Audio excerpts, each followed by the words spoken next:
Arizona Cardinals. Red Sea, rise up. Los Angeles Rams. Let's go, Ramley. Seattle Seahawks. Let's go, 12, get loud. San Francisco 49ers. Home of the faithful.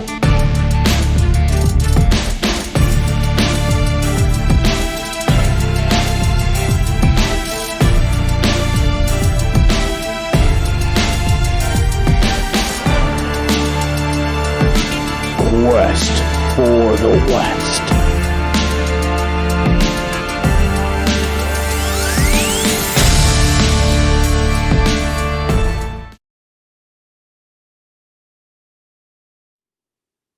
We're back again. It's Quest for the West. It's post week 3. We got our boy here, Sam from the Always Compete Seahawks podcast, back in here today to have a nice discussion about what went down in week 3, what to look forward to in week 4, and I think we got ourselves a little bit of a matchup coming up, don't we, this week? Yeah, first interdivision matchup. It's actually interdivision for both teams, I think because the Rams play the Cardinals this week as well. So accurate. It's a big week because, especially for us, because we're the two teams that are currently not leading the division or tied for the lead.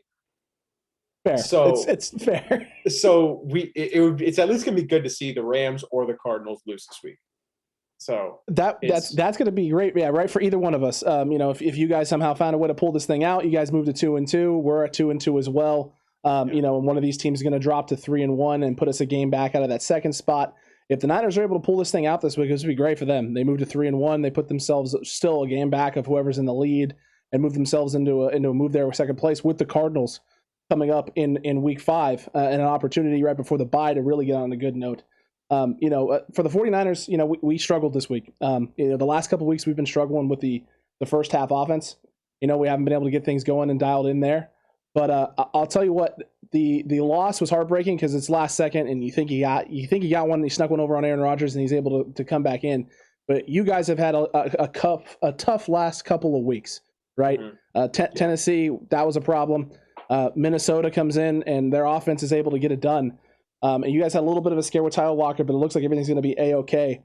How are you feeling about the Seahawks right now, and where you guys sit in the NFC West, and how big of a game is this week 4 matchup going to be for you guys? This is a huge matchup for us this week because all of a sudden I know that 2-1, 1-2. There's been tons of times where the Seahawks have started 0-2 and they finished the year 11-5 or whatever. So a lot of Seahawks fans are saying, well, it's okay, relax, but you can't relax in this division. You really can't. It's the division where if you lose 1 or 2 games in a row, you're out. You're pushed back out from everybody else. And honestly, that's what it feels like with the Seahawks right now. Just from our perspective, it feels like we're in like this box of, we have a losing record, and then everybody else is putting together really nice performances, even if they are losing. They're putting together really nice performances, and obviously the Rams and the Cardinals are undefeated. So the Seahawks right now, it's not like a very comfortable spot for us, I will say. It's not comfortable. I feel like there's a lot of pressure on us to get it done this week. I feel like it's a game that we can get it done. I mean, the 49ers are a very interesting matchup for us because it might be one of the most heated rivalries in the NFL, especially from like the last decade, where both teams have been really good and they face off in these huge primetime, meaningful matchups. So it's going to be very interesting to see where these games kind of line up for everybody, especially the Seahawks. We really just need a complete game. That's all. I think that's all I'm really asking for from the Seahawks. You talk about the 49ers first half offense. Our first half offense, we might have the best first half offense in the NFL. But it's that second half where I don't know if it's a lack of adjustment or if it's from what I've heard, like the whole adjustment at halftime thing is a bunch of bogus. That's what I understand. So I don't know if it's lack of adjustment, if it's we get lazy, if it's anything like that. But there's been games this year, we were up 24-9 on the Titans at halftime, and we lose. It's a very ugly look. We're up. What was it? We're up. Is it I think in 17 this to last 7, 17 to yes. 7 versus the Vikings. And we had gotten a third down stop that was revoked by a holding. The Vikings score, and they proceed to do 23 unanswered on us to beat us. So, it's all about, this is like, it's weird to say this in week 4, but this could be like a make or break week for the Seahawks if they want to make the playoffs, but if they want to win the division. This is like the make or break week for them.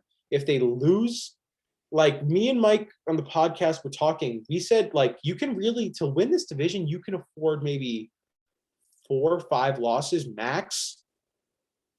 We already have 2 of those, and there's a lot of season to go.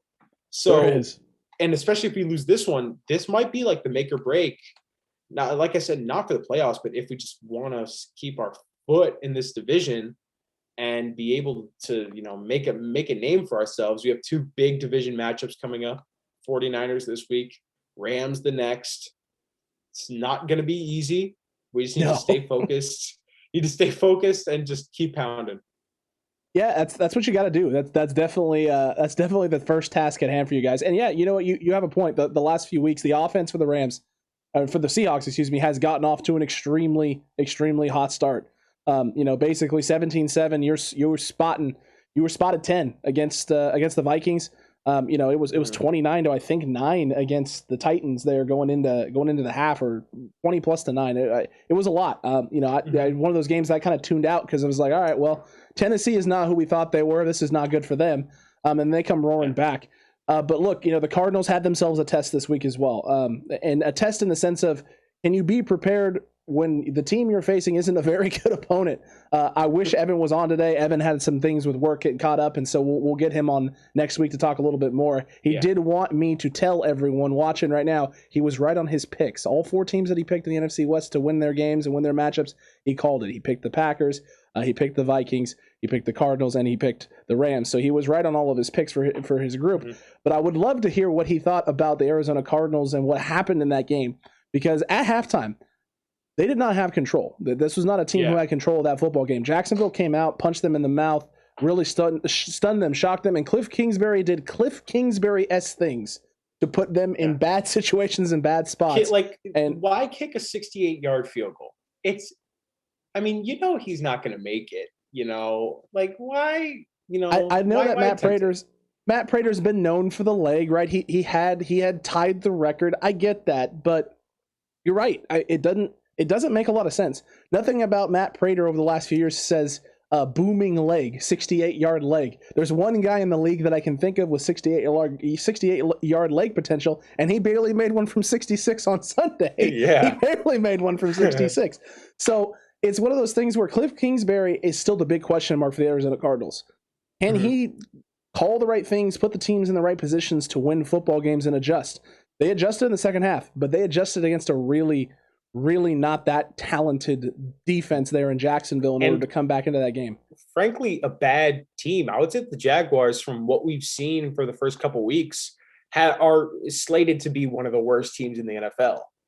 Yeah, so that's fair. Fact that the fact that at halftime it was like the Cardinals are losing 16-7 versus the Jaguars. It seemed like a thing where it's like, whoa, hang on a second. What's going on here? Which is why, kind of segueing off of that, why this week is so big for them. This week is big for them because who have the Cardinals played? They played the Titans, who I would still say aren't a fantastic team. They still haven't. It almost feels like the addition of Julio Jones for them has kind of they haven't staggered their identity a little bit. They want to run the football, but they want to throw. Yeah, I would say that the Seahawks win was a good win for them. The Colts win was a good win for them, but they haven't had like a win with oomph. You know what I mean? Like they haven't been really dominant, I would say, in any of their games. Like they had to crawl back versus Seattle, which I will give them credit. They did. I would say that's more of a Seattle issue, especially from a Seahawks fan watching the game. That's more of Seattle not playing well. There were some plays where the guys were wide open. I'm just going to move on from that. But, we're talking like 4-yard gaps for Derrick Henry, right up the middle. So, obviously that, but I would say that their best win, which was a very dominant win over the Titans. We don't know who the Titans are yet. We can't say that that's that's a huge win for the Cardinals. This is the week because they could, I would not be shocked this week if they show up to LA or if they play at home. I don't know if they play LA this week and LA wipes them out. I would not be shocked if that happens because as we've seen from LA, they might be the best team in the NFL at this moment. There's an argument. There's definitely an argument to be made. They just manhandled the defending Super Bowl champs. Now let's pump the brakes because styles make fights, and I want to point this out. And this isn't to knock anything that the Rams have done because they've done everything that they're supposed to do. You made the moves in the offseason for Stafford. You have the weapons that you have. The defense is the defense. That Tampa Bay secondary is not. It's hot garbage. It's hot garbage right now. Especially now, they lost their number one in Murphy Bunting, who I believe broke his arm or something. Yes, and then they lost their number two early. Jamel Dean got hurt mid-game. So, I would say that that's a totally fair argument. And I do believe that the pass rush, personally, the pass rush for the Tampa Bay Buccaneers has been a little overstated in terms of its dominance. It didn't really pick up speed until the end of last season. And in that Super Bowl run, that Chiefs offensive line it was not good last year in 2020. Bad. So far, it doesn't look that great in 2021 either.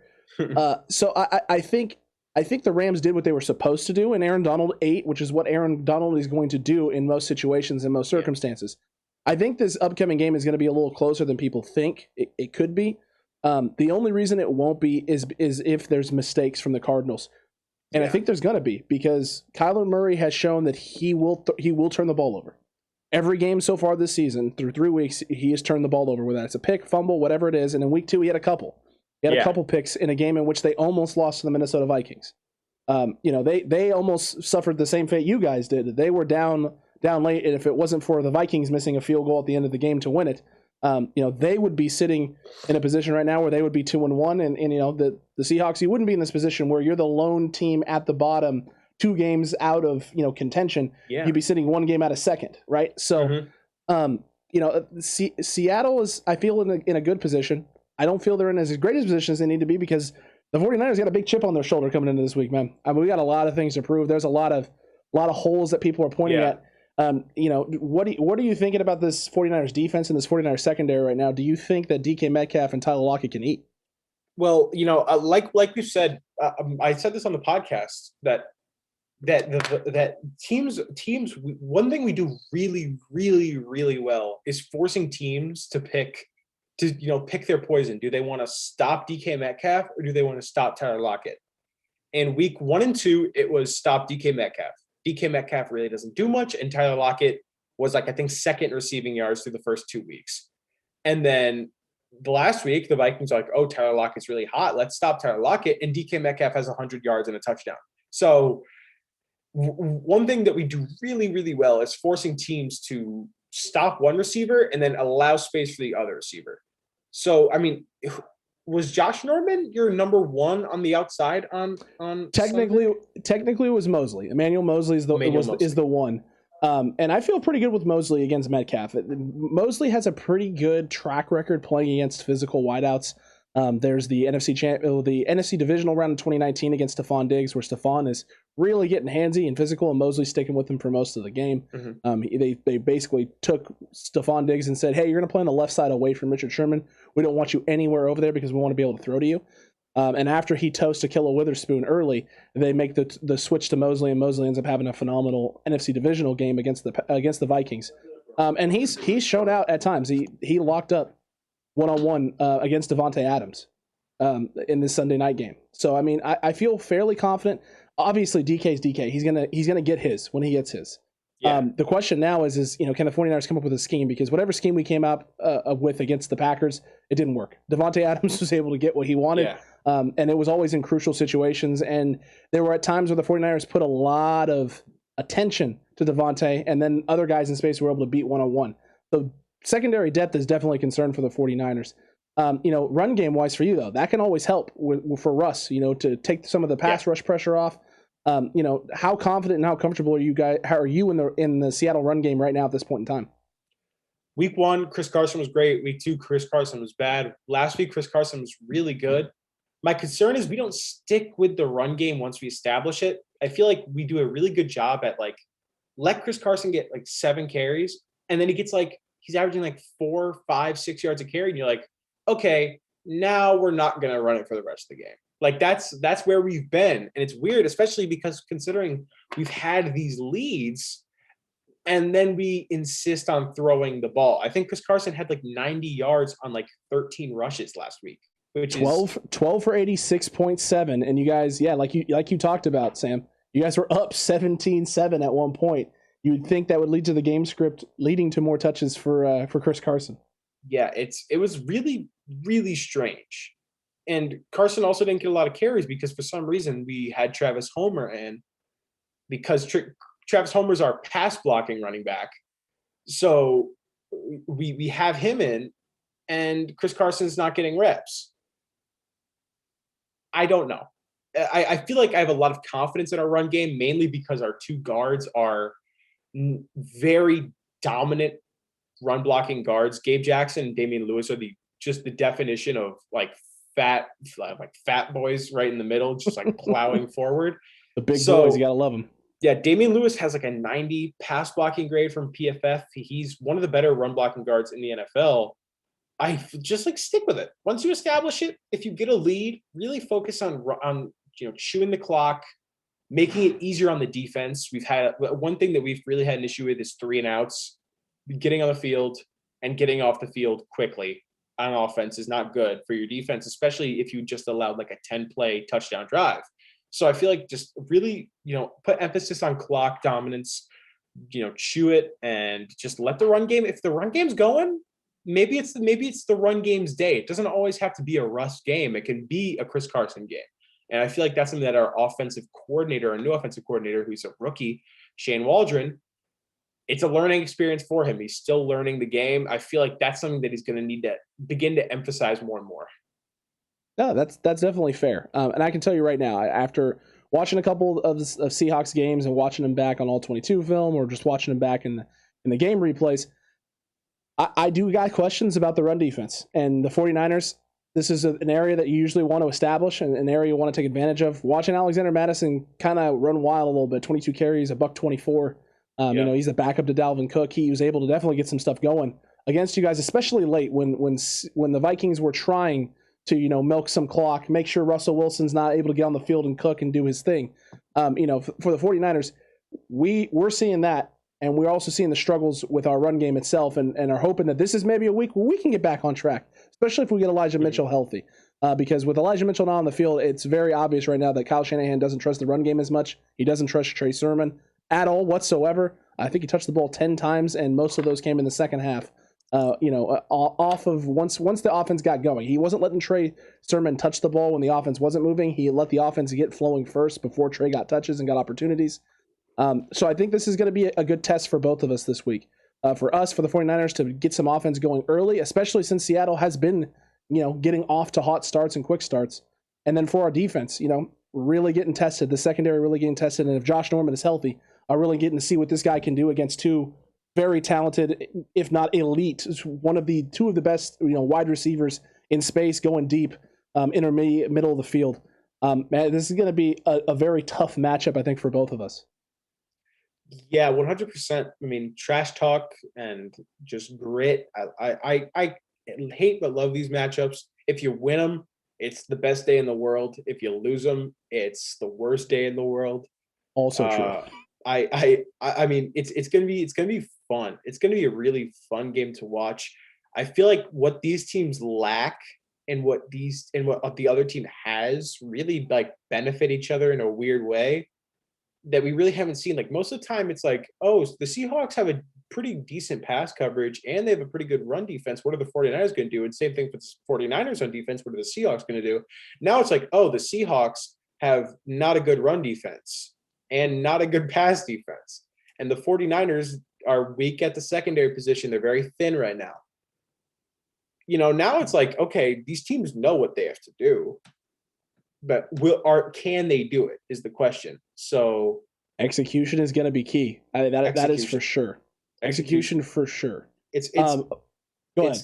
For these games, I was just going to say real fast that like it's all about sticking with the game, stay with it, because it's going to be a long. I can ensure that this game will go down to the fourth quarter. It's going to be a long, like gritty, tackling at the line of scrimmage kind of game.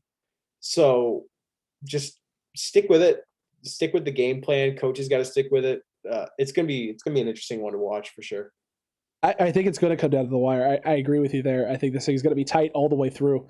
We can get to score predictions for that later. We're going to have you on later in the week to go through Know Your Opponent and really dive into the Seahawks even more than we've already have and let you give your score prediction and all that fun stuff. We'll get to that. We'll save that for that episode. But the other two games, the other game down there, the Rams and the Cardinals, you talked about this being a big test for the Cardinals. It's obviously a game for the Rams. The Rams are riding high. They're feeling the flow. Offense is cooking. Matt Stafford cooking. Deshaun Jackson's getting involved in the offense now. Sean McVay is sprinting down sidelines and celebrating with Deshaun Jackson in the tunnel on big scores. I'm not gonna lie, Sam. Pete Carroll gum chewing, I hated it. Every time it flashes the sideline, I see Pete Carroll over there chopping on his gum. I'm just like, God, I just wanted to choke on it just one time. Sean McVay is now my least favorite coach in the NFC West because of the celebrations. The way this man is celebrating and excited about his offense, I hate seeing it. I hate seeing that joy in like just absolute exacerbation for what his offense is doing and the high poweredness in which they're playing. You said you felt like the Rams were the best, possibly the best team in the NFC, in the NFL, not just the NFC, but the NFL. And you know what? That's a fair thing to state because of the way they're playing right now. Where do the Cardinals sit? I feel like the Cardinals, they still need to have that prove it game. And I think that this is their best chance to do it early. If you're good, play like it. Even if they lose, if they lose 27-24, let's say, just an imaginary score. It's not my real prediction, but an imaginary score. If we would be like, okay, the Cardinals just played a very solid game. They're a young team and they held in with a team that's been there, done that, who have seriously good veterans, some of the best players in the NFL. So, even that I feel like would be enough to say that okay, the Cardinals are legit. This is a big game for the Cardinals. It's a huge, huge game for the Cardinals because there's still this, I feel like there's this sense of questioning, are they really legit? They were a 34-yard field goal away from losing to the Vikings. They were only, kind of the Jags playing bad after halftime away from losing to the Jaguars. So it's very interesting, and I'm very much questioning whether they're legit because I don't know. I can't say for sure whether they are or they're not. This is the week where we're going to find out. That's for sure. I mean, they look the part. I will give them that. For the most part, they look the part. Defensively against Tennessee, stifling the run game, making Tannehill uncomfortable. I don't think I've ever seen a Tennessee O-line play that bad. So it could have been game plan. It could have just been execution. Everyone's allowed to have bad days. So they got Tennessee on a bad day. They brought their A game. Good for them. Week 2 against Minnesota was not an A game. Murray throws 2 picks.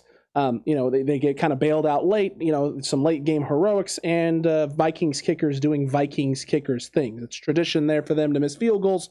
They miss field goals again and cost them, what could have been for the Minnesota Vikings, a 2-0 start on the season. They had a tight week 1 game that they almost pulled out as well. So, I mean, you're looking at a situation here where the Vikings, I don't think the Vikings are a bad team. So I think the Cardinals have definitely had 2 quality wins, and then a really bad one this last Sunday. And Cardinals fans will say, hey, you know what? A win's a win. You take wins in the NFL. You're right. You do take wins in the NFL. However, those types of wins against potentially one of the worst teams in the league is not necessarily a good thing. It's not necessarily one of the things you want to see. And 49ers fans felt this way after the Detroit Lions game. After that Detroit Lions when they were like, hey, well, the Detroit Lions are one of the worst teams in football. Let's pump the brakes because the Detroit Lions got ran out early and then bounced back against the 49ers. They were leading early against the Green Bay Packers, and it wasn't until the second half that things kind of fell apart from them and some gaff mistakes and gaff decisions.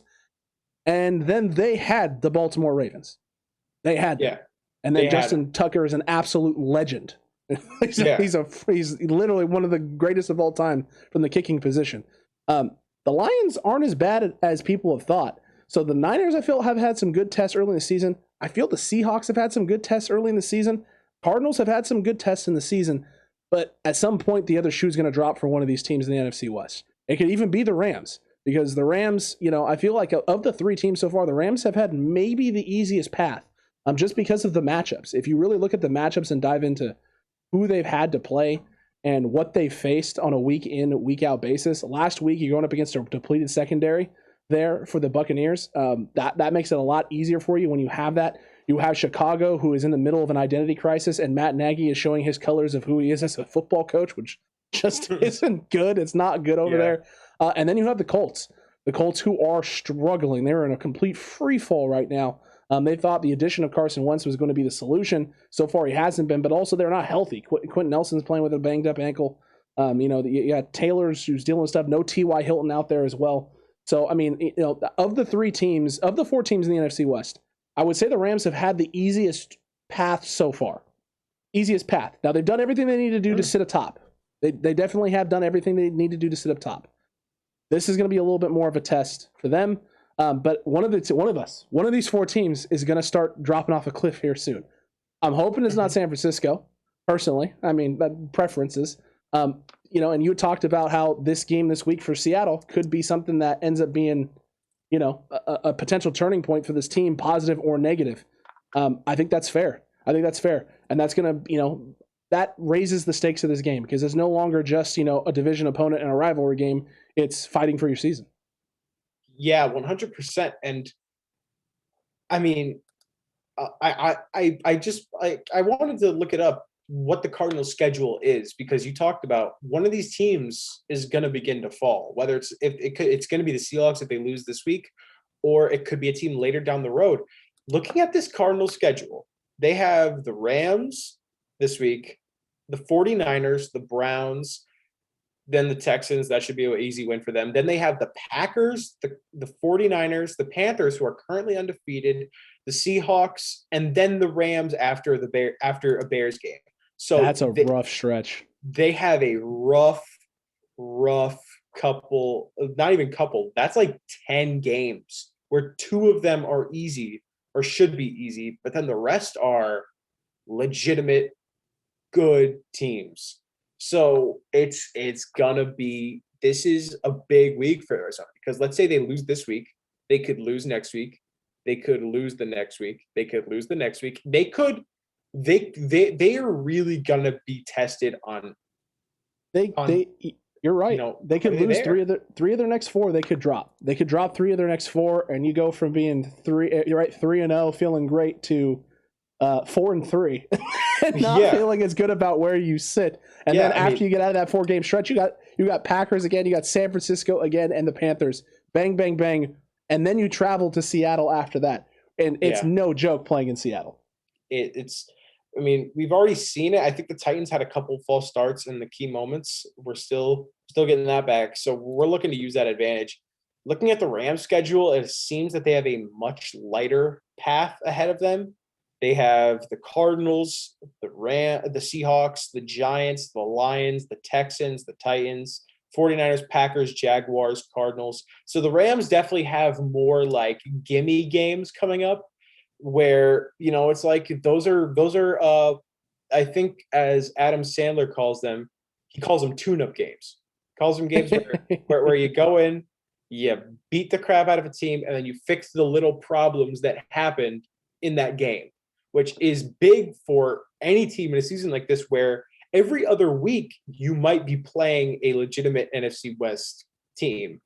So tune-up games are going to be very important. The Rams seem to have a much easier path than the Cardinals, both of which are currently at the top of the division. Mm-hmm. And it's going to be really interesting to watch and see which path either of these 3-0 teams are going to go, because it's either one of them is probably going to rocket and the other one is probably going to experience a tough fall because, I mean, a 3-0 team, when you lose that first game when you're undefeated, a couple games, more than a couple games into the season, it hurts. It's not like a light, oh, shake it off, man. Now we got to now the morale's down. We got to kind of build back up. So, like I said, very important this game in the next weeks to come for these 2 3-0 teams, and especially for my Seahawks, where we could lose our next 3 and be literally 1-5. Very well could be. Not good. You very well. You guys have one of the tougher schedules coming up the rest of the way. I would say ranking wise, it goes the Rams with the weakest, the Niners not too far after that, and then you and the Cardinals. It might be you guys third, Cardinals fourth in terms of lowest or easiest to hardest. But yeah, you guys are definitely one of the 2 teams in the NFC right now that have one of the tougher schedules. So best of luck to you guys. We'll have a fun conversation a little bit later this week for Know Your Opponent. Yep. We'll dive a little bit more into this matchup and where the Seahawks are. Sam, man, always great to have you on, and let them know where they can find your stuff. YouTube at the Always Compete Seahawks podcast. We post pretty consistent game previews, game recaps, and a little bit of the spicy stuff in between. You can also find us wherever you get your podcasts under the same name, the Always Compete Seahawks podcast. Appreciate you for having me on. Looking to talk some more about this matchup later in the week. So yeah, I appreciate you for having me on. Hey man, it's always a blast having you here. Next week will be fun. We'll get all 3 of us in talking about this, seeing how the Arizona Cardinals, how it panned out for them. Obviously, seeing how things panned out between the 2 of us and our franchises and our teams and where we sit. Quest for the West, it's going to be a doozy. It's just getting started, and this is the first time that we're going to get to see all these teams going head-to-head in a week. Week 4 is going to get spicy, and until the next time, Cutback Crew, stay safe. And remember, the quest for the West is to find out who's the best.